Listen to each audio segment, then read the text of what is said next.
Blessed love and welcome back to another video. So, in my line of work, I serve people from different nationalities. I serve a lot of people, especially who are Spanish speakers. It's either they speak Spanish only or they speak a little English. Not a lot, just a little, you know? And sometimes, because of this language barrier, there is frustration. There's frustration because the patient may want to relay something to me, want to tell me something, and they can't because they don't speak English, and vice versa. I speak a little Spanish, but nothing extensive, right? So sometimes there's frustration because of this language barrier. Sometimes communication is strained because of the language barrier. We do use a translator system that offers different translators for different languages, but sometimes it's just a bit of a hassle to have to reach for the phone, call, wait until you get a translator, etc. There's a hassle there, and that leads to frustration. This language barrier, it leads to frustration. Stay with me. I'm going somewhere with this, right? I have found that in my marriage, many times my wife and I, we are speaking different languages. And when I say we're speaking different languages, it's not whether Spanish, English, French, or anything like that. What I'm talking about is the way I will communicate something and what I mean by what I say may not be translated effectively to my wife. My wife will have a different understanding of what I have said and vice versa. So sometimes it's as though we're speaking different languages. We're both speaking English, but communication is not effective, and there's just not an understanding of what is being said, what is being communicated, right? And I found this to be true, especially when I just migrated to the United States, because my wife and I, we never lived together before marriage. That's the first thing. We never lived together before we got married. And even after we got married, I was in Jamaica, my wife was in the States, and she would travel back and forth and spend maybe 2 months at a time. I think the longest 3 months, if I remember correctly. But it wasn't an extended period of time. It was just in small spouts, just back and forth, right?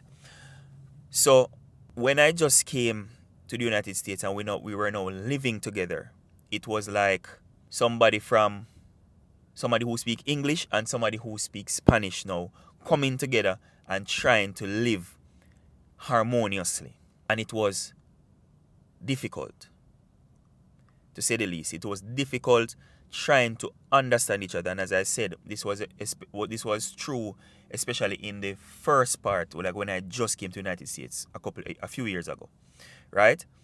And what I have come to understand, as I said, is that we often speak different languages. So, for example, I can say the sky is blue, or my wife can say the sky is blue, and whichever one of us, say the sky is blue, and then the other person hears that the sky is blue, the sky is never dark, and there are never stars in the sky. But that's not what I said, or that's not what my wife said.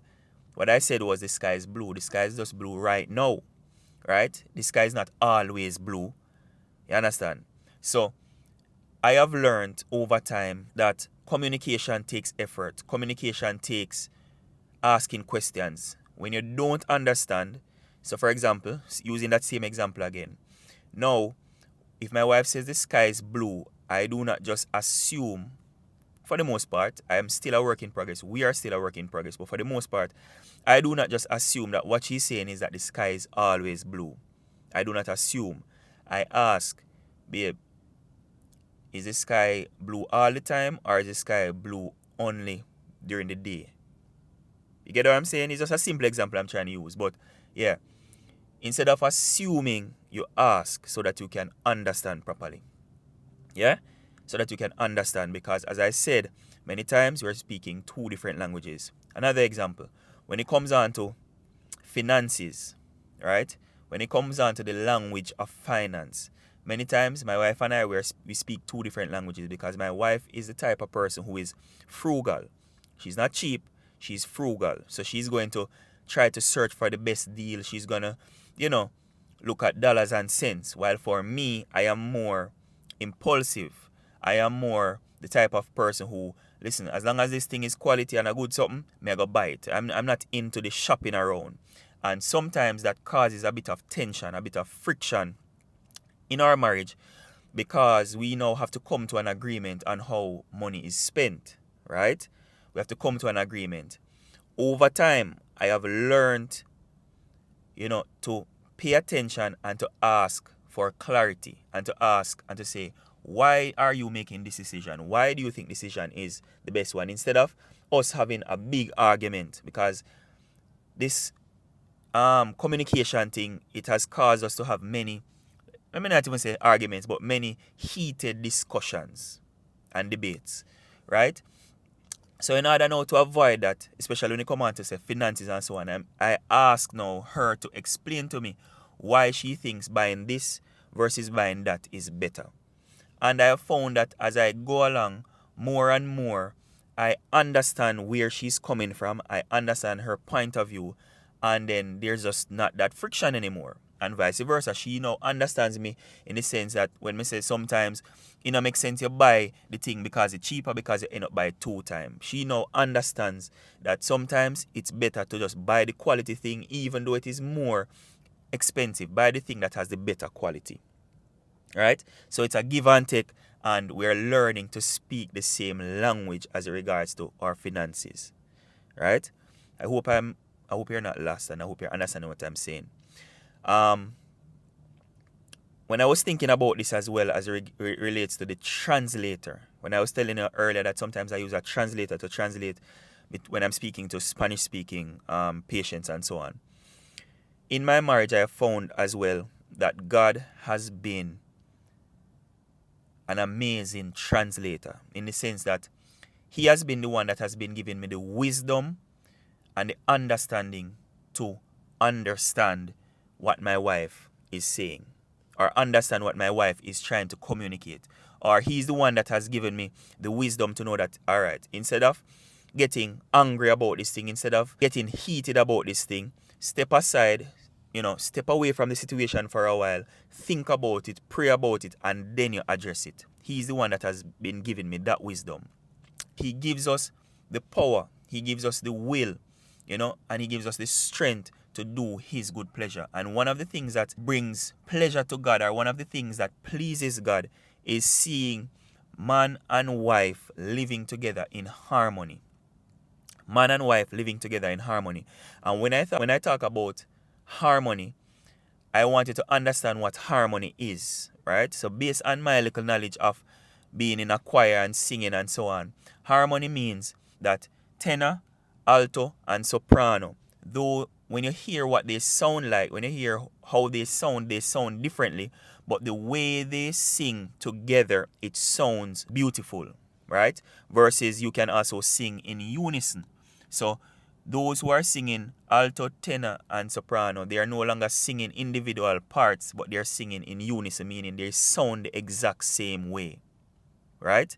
And it still sounds beautiful, but there's something about harmony when different parts, alto, soprano, tenor, are singing together differently, but it sounds beautiful. That is something different. Harmony and unison, if you know anything about music, harmony just sounds more beautiful. Well, that is my thought at least, right?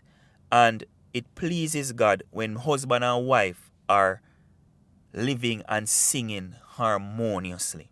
So though we are different, though many times we speak 2 different languages, though we see life different sometimes, though we have different understanding, again, as we talk about finances, but whatever it is, when it comes down to raising a child, all these things, when that time come, there will, God will always love to see harmony. And if I go to God, if we go to God as a couple and say, God, teach me how to understand my wife. God, teach us how to understand each other. I believe God is faithful and God honors that. And that is what God has been doing. So as I said, we are a work in progress. And I know if you're married or you're planning to get married, you too are a work in progress, or you will be a work in progress. So 1, be patient with yourself. Be patient with yourself. Be patient with your spouse. And 2, remember that God is the greatest translator. God is the greatest translator. He will give you the strength. He will help you. He will give you the will. He will give you that desire, and he will also strengthen you and give you the understanding that you need to understand your spouse. And you too can live harmoniously. Yeah? So, yeah, this is all I have for you today. So remember, like, share, and subscribe. All right? See you next time. Blessings.